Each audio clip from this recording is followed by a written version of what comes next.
Here comes the sun. Here comes the sun. And it's alright. And here's the fill. Oh, hey.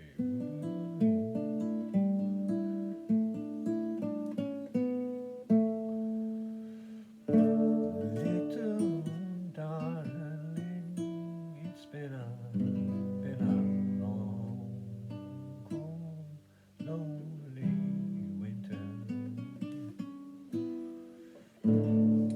Little darling, it seems like years since it's been clear.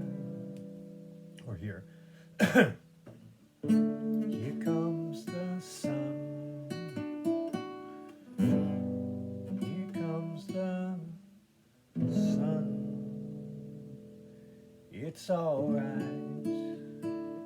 It's alright. Excuse me.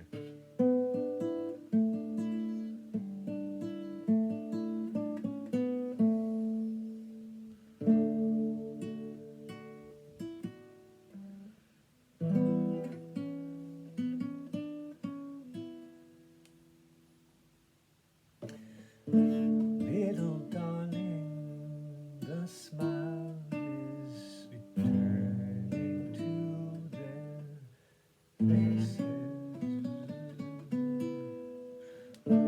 Little darling, it seems like years since it's been clear. Here again. Here comes the sun. Here comes the sun. Here comes the sun. Gotta love that E7.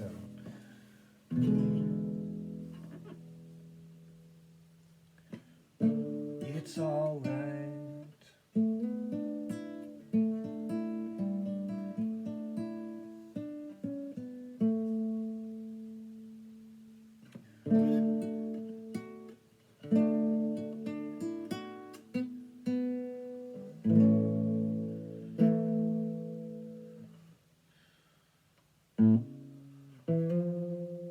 How's this go? Boom, boom, boom, boom, boom.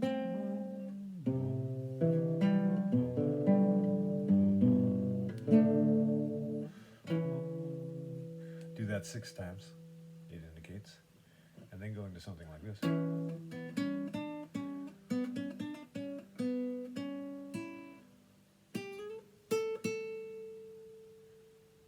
Okay, gonna have to practice that, aren't we?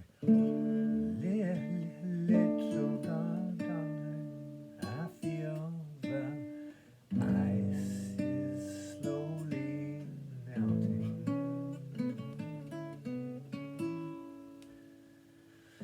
Little darling, it seems like years since it's been here. Here comes the sun. Here comes the E7 sun. It's alright.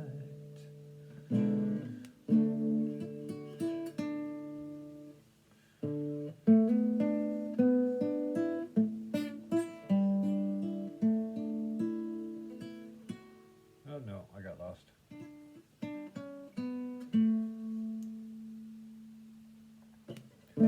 Here comes the sun. Here comes the E7 sun. It's alright.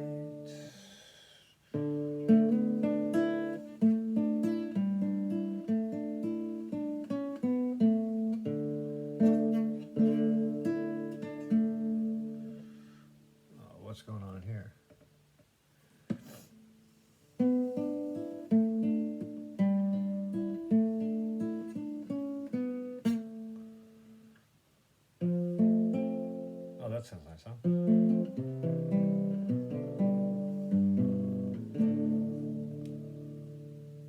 Okay, little truncated version. Do you think I'll get a copyright claim on that one?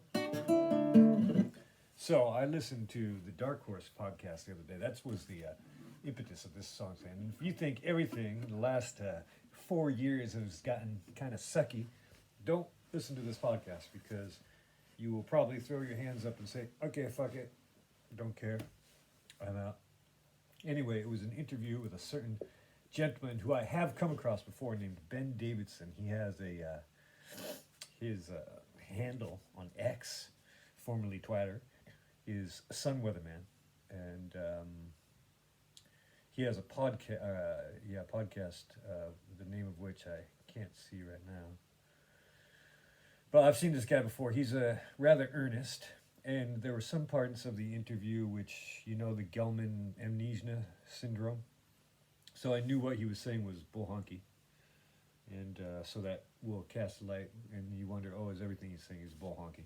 But anyway, the idea being is that the Earth's polar poles shift every 6,000 years. And 12,000 years ago, there was a massive disastrous event which some people claim wiped out an advanced human civilization on Earth. Like pyramids, for example. Where do those come from? Oh, I know. They put water on the sand and dragged granite stones 1,200,000 miles on sleds. And there's no. If you look at it, if you just simply observe, the pyramids have nothing to do with pharaonic culture. They just don't. And so 12,000 years ago, there was something called the Younger Dryas event. And there's a certain gent called Graham Hancock who wrote a book called Fingerprints of the Gods. Anyways, he's speculating that the Earth was peppered by debris from a passing comet. And so if you look, for instance, you know how the Yucatan, the Gulf of Mexico is basically a giant crater, and that's where allegedly the meteor hit that put the dinosaurs to their demise. And there's another crater impact somewhere in the American Southwest. The name escapes me right now. And if you look at Minnesota, it looks like if you look on a globe, it looks like there's just like someone, like it was just peppered, just sprayed with debris, creating massive numbers of craters in a sort of a linear pattern. But this guy, Ben Davidson of Sun Weatherman, thinks it's more due to the shift of the poles, of the magnetic poles. Now, a consequence of this shifting is it happens over, I don't recall how long it takes, but is that the magnetosphere of the Earth diminishes. And so with that diminishment, the protection of the planet from the sun is lessened, because and that is why everyone is going so gaga about the Aurora Borealis. Aurorae Borealis.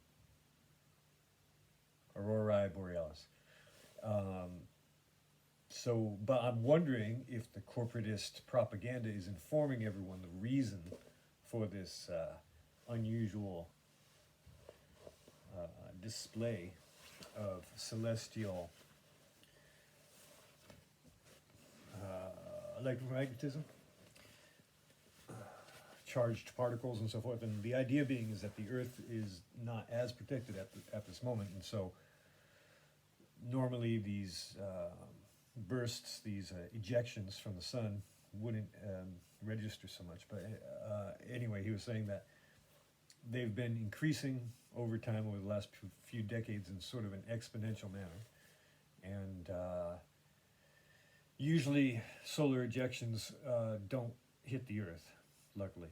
As you can imagine, it's a ball and the Earth is this far away. And so if the ejection comes out there, and even if it comes nearby, it's to get a direct hit on the planet is quite a game. But, that said, that does happen from time to time. The last time it happened was about 175 years ago, I believe.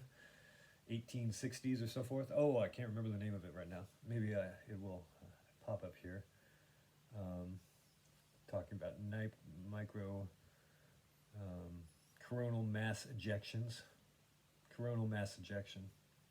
Well, anyway, there was an event like this, and it did come very close to the planet, and even with all the protection, with the robust magnetic protection, the primitive electrical systems on the planet, like train coordination signals and what's that called, telegrams.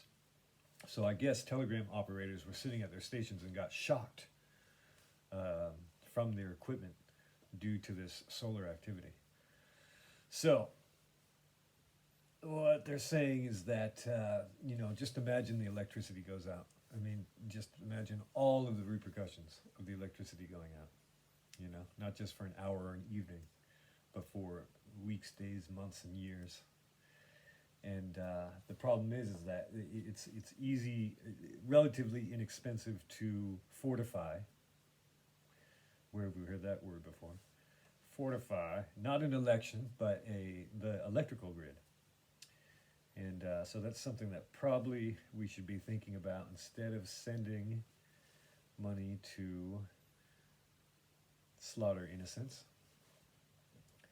The problem is perverse incentives, meaning that war is profitable, and the existential threat of being wiped out by a coronal mass ejection is hard to imagine. It's not very tangible. So anyway, that's what's going on. Oh, putang. Already out of time explaining to you all that. But that's why I was learning that song from Beatles, George Harrison. Mon exposition de jusqu'au 15 mai au le contrebande, c'est un petit bar, sympa, bar à 20 dans le 21.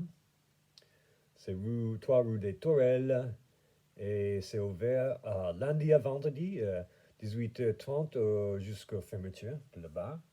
Et si vous voulez une visite guidée de mes œuvres d'art qui sont actuellement affichées sur le mur, n'hésitez pas de me faire signe. Sinon, bisous, je vous aime tous.